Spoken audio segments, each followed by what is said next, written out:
Class 3 Hindi text chapter 4 चमत्कारी कविता जो कि कहानी है। और इस कहानी में एक कविता के ज़रिए कैसे किसी के अंदर का आत्मविश्वास को जगाया जाता है इसके बारे में बताया गया है। नमन 2 दिन से परेशान था। उसकी परेशानी का कारण था स्कूल में होने वाली दौड़ प्रतियोगिता। वह पढ़ाई लिखाई में जितना तेज़ था उतना ही तेज़ दौड़ने में भी था। उसने दौड़ने का अभ्यास भी खूब किया था, फिर भी ना जाने वह क्यों डर रहा था। उसके मन में ही यह बात बैठ गई थी कि वह दौड़ हार जाएगा। अपनी इसी सोच के कारण उसने अपने मन ही मन निर्णय लिया, मैं प्रतियोगिता में हिस्सा नहीं लूँगा। मैं हार गया तो सभी मुझ पर हंसेंगे। इस कहानी में नमन नाम का एक लड़का रहता है जो कि पढ़ाई लिखाई के साथ साथ दौड़ भाग में भी तेज रहता है। उसके स्कूल में दौड़ की प्रतियोगिता होने वाली रहती है और वह दौड़ का अभ्यास भी करता है। लेकिन क्या है, उसके मन में एक डर बैठ जाता है कि वह हार जाएगा और इसी डर के कारण वह मन में फैसला ले लेता है कि वह प्रतियोगिता में भाग नहीं लेगा, क्योंकि अगर वह हार जाएगा तो सब उस पर हंसेंगे। उसका मन पढ़ाई में नहीं लग रहा था, उसे अब भी हार का डर सता रहा था। कुछ सोचकर वह उठा और अपने दादाजी के पास जाकर बैठ गया। दादाजी आराम से बैठे कविता लिख रहे थे। वे शहर के जाने माने कवि थे। नमन को खामोश बैठा देखकर दादाजी बोले, नमन बेटा क्या बात है, आज बड़े उदास दिखाई दे रहे हो। नमन का मन जो है पढ़ाई लिखाई में नहीं लग रहा था, उसको मन ही मन हार का डर सता रहा था। कुछ सोचकर वह अपने दादाजी के पास जाता है।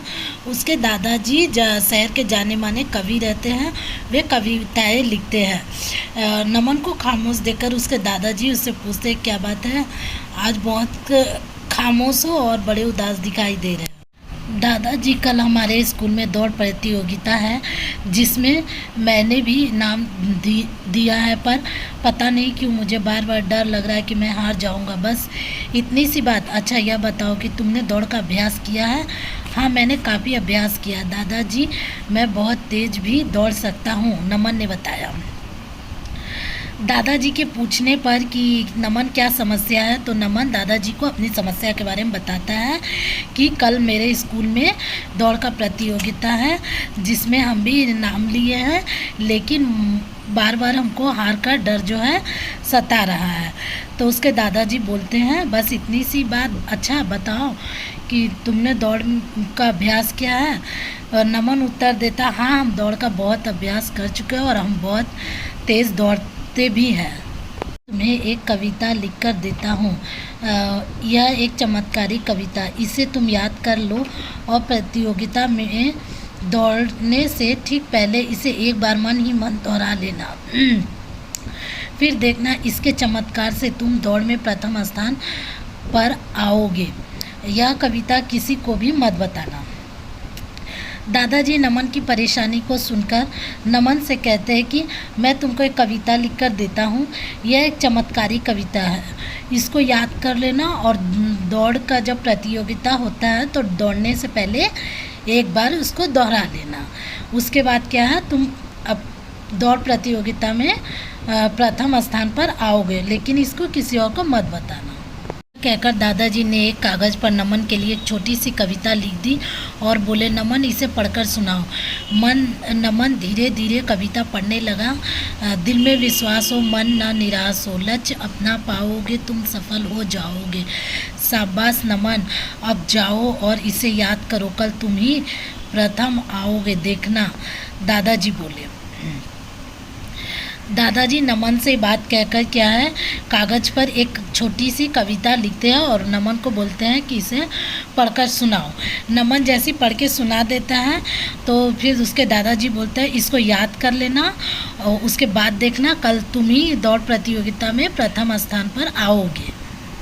दिन नमन तैयार होकर मम्मी पापा और दादाजी का आशीर्वाद लेकर स्कूल गया। उसका मन प्रसन्न था, उसे पूरा विश्वास था कि प्रतियोगिता में वही प्रथम आएगा, क्योंकि उसके पास चमत्कारी कविता थी। कुछ देर में प्रतियोगिता प्रारंभ हुई। नमन ने मन ही मन कविता दोहराई और दौड़ना शुरू किया। वह पूरे उत्साह और विश्वास से दौड़ा और प्रथम स्थान पर आया। उसे पुरस्कार के रूप में सोने का पदक मिला। अगला दिन नमन क्या तैयार होकर के मम्मी पापा और दादाजी का आशीर्वाद लेकर स्कूल जाता है, उसका मन में खुशी रहता है और उसको पूरा विश्वास रहता है कि प्रतियोगिता में वही प्रथम आएगा, क्योंकि उसका पास जो है चमत्कारी कविता है। प्रतियोगिता शुरू होने से पहले नमन अपने मन ही मन में वो कविता दोहरा लेता है और फिर दौड़ता है। उसके बाद वह प्रथम स्थान पर आता है और पुरस्कार के रूप में उसको सोने का पदक मिलता है। नमन पुरस्कार लेकर खुशी खुशी घर पहुंचा। सबसे पहले वह दादाजी के पास गया। दादाजी उसका प्रसन्न चेहरा देखकर सारी बात समझ गए। बोले, शाबाश नमन, तुमने तो कमाल ही कर दिया, आखिर प्रथम स्थान पर आ ही गए। नमन बोला, दादाजी यह सब तो आपकी चमत्कारी कविता का कमाल है। दादाजी यह सुनकर हंसने लगे और बोले, बेटा वह चमत्कारी कविता नहीं थी, वह तो एक साधारण सी कविता थी। जब नमन पुरस्कार जीतने के बाद जो घर जाता तो वह सबसे पहले अपने दादाजी के पास जाता। उसका दादाजी उसका खुशहाल चेहरा देखकर सब बात समझ जाता है और बोलता है कि तुम तो कमाल कर दिया, आखिर प्रतियोगिता में प्रथम आ गए। नमन बोलता है, दादाजी ये सब उस चमत्कारी कविता का कमाल है। ये बात सुनकर उसका दादाजी जो है हंसने लगते हैं और बताते हैं नमन को कि वह कोई चमत्कारी कविता नहीं था, वह तो एक साधारण सा कविता थी। फिर मैं जीता कैसे, नमन ने पूछा। दादाजी बोले, सच तो यह है कि तुम्हारे अंदर आत्मविश्वास की कमी थी, तुम्हें अभ्यास के बाद भी हार का डर सता रहा था, अतः उस साधारण सी कविता ने तुम्हारे अंदर आत्मविश्वास जगाया। संसार में आत्मविश्वास से बड़ा कोई चमत्कार या जादू नहीं होता। यही कुछ करने का उत्साह और हिम्मत देता है, जैसे तुम्हें दी। दादाजी की यह बात सुनकर नमन आत्मविश्वास का महत्व समझ गया और बोला, दादाजी अब मैं अपना हर काम आत्मविश्वास के साथ करूँगा और हर बार सफलता पाऊँगा। दादाजी ने उसे गले लगा लिया।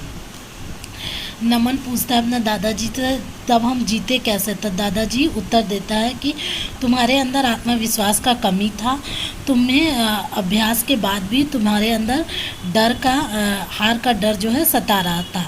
एक साधारण सा कविता तुम्हारे अंदर आत्मविश्वास जगाया। इस संसार में आत्मविश्वास से बड़ा कोई चमत्कार या जादू नहीं होता। उस दादाजी का बात सुनकर नमन आत्मविश्वास का महत्व समझ जाता है और बोलता है, अब हम हर काम आत्मविश्वास के साथ करेंगे।